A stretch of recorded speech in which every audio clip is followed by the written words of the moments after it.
Né? O que a gente tem que considerar, né, quando a gente pensa aí no indivíduo que tem diabetes, no caso aqui no nosso exemplo é o indivíduo com diabetes tipo 2, que vai fazer lá o exercício, e mesmo diabetes tipo 1. Quer dizer, o que é importante a gente entender aí? Primeiro, que tipo de insulina que está sendo utilizado.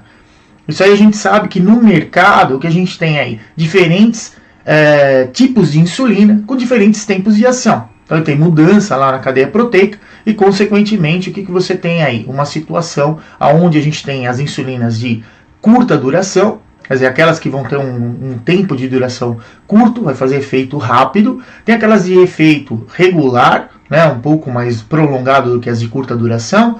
As que são são consideradas aí intermediárias, as que são lentas e as que são muito lentas. Então, automaticamente, o que a gente tem aí? Vários tipos de insulinas no mercado, e isso é importante a gente saber que tipo de insulina que está envolvida no tratamento desse indivíduo que a gente vai prescrever o exercício ou mesmo acompanhá-lo ou orientá-lo em relação à atividade física. Outra coisa que é interessante quando a gente pensa em relação aos antidiabéticos orais, que tipo de antidiabético está sendo utilizado no tratamento desse indivíduo e qual é o sítio de ação desse antidiabético oral.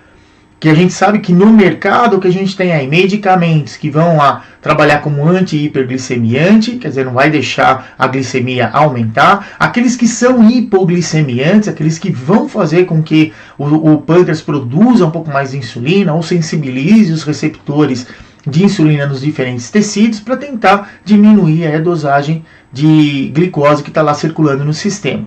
E também a gente tem aqueles que são glicose dependentes, que normalmente você vai ter a ação dele acontecendo a partir do momento que a gente se alimenta e aumenta a quantidade de glicose chegando no sistema.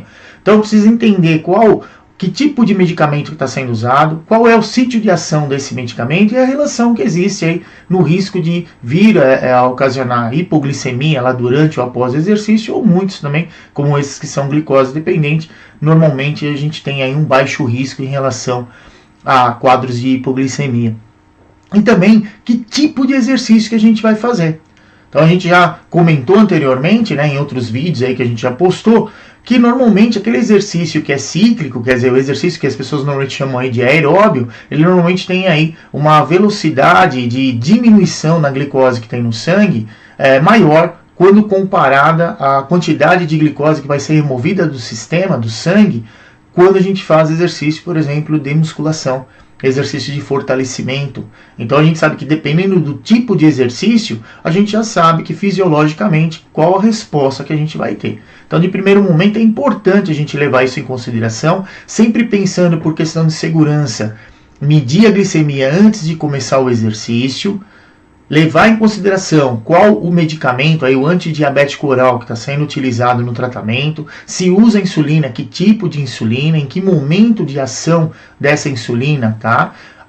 A refeição que a pessoa fez, né, a última refeição que foi feita, que tipo de nutriente que foi consumido, quer dizer, se consumiu carboidrato ou não. Isso é sempre importante para a gente saber qual vai ser